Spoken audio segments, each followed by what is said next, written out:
Welcome to this video about the Peckover sisters, Priscilla Hannah and Algerina, and their remarkable contribution as patrons of the Bible in Esperanto. Why did these two English Quaker women decide to finance the creation of a complete Bible in Esperanto? Let's explore their lives and motivations. Priscilla Hannah and Algerina Peckover were members of a wealthy and influential banking family in Wisbech. Rooted in the Quaker community, they dedicated their fortune to significant social and religious causes. Priscilla was an extraordinary polyglot, fluent in 16 languages. She saw language as a vital tool for mutual understanding, which she believed would ultimately lead to peace. Their Quaker faith was the foundation of their work, emphasizing inner integrity, social service, and a pacifism that transcended national borders.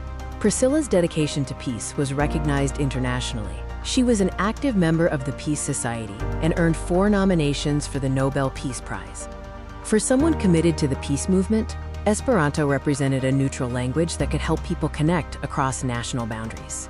The Bible was fundamental to their faith. Supporting an Esperanto edition allowed them to combine their commitment to religious education, international communication, and cross-border access.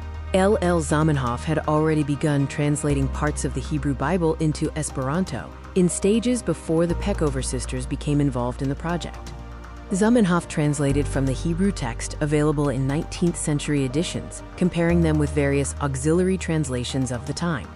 It is important to note that Zamenhof's work predated the 1947 discovery of the Qumran manuscripts, which significantly advanced our modern understanding of the biblical text.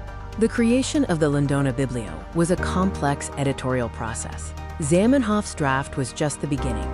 The final publication involved extensive revision by British editors. Furthermore, the New Testament and the Old Testament were handled differently, making the final Bible a collaborative editorial effort rather than a purely personal project by Zamenhof. Publishing such a monumental work required more than just translation. It required significant funding for editorial revisions, professional typesetting, and affordable distribution. The decision of the Peckover sisters to fund the project was a perfect convergence of their faith, their commitment to peace, and their philanthropic vision, ultimately making the Londona Biblio a reality.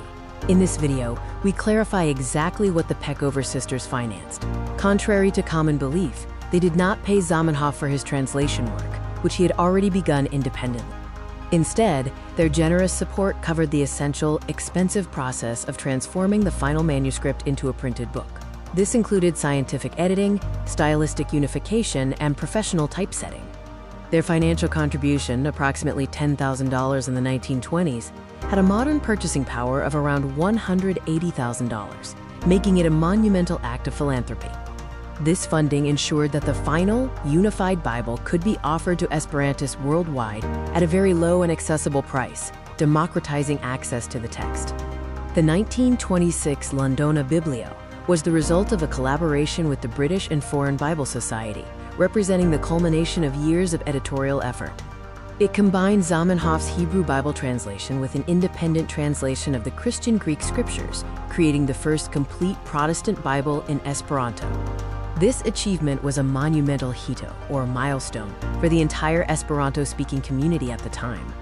While history often focuses solely on Zamenhof, great movements rely on silent heroes behind the scenes to survive and grow.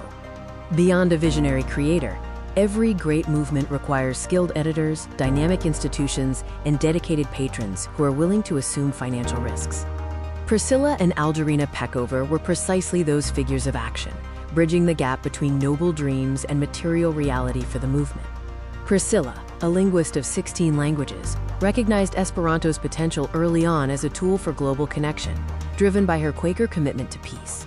Her lifelong dedication to peace earned her 4 Nobel Peace Prize nominations, cementing her legacy as a champion of international understanding. Ultimately, the sisters connected faith, philanthropy, language study, and pacifism into a cohesive, enduring legacy that served humanity. We remember them not as translators, but as the essential pillars who ensured that the vision of international communication could reach the world. Thank you for watching this overview of the Peckover sisters' vital contribution to Esperanto history. Their story continues to inspire work across languages today. This concludes our video. We hope you have enjoyed learning about Priscilla and Algerina Peckover and their lasting impact on the world of Esperanto.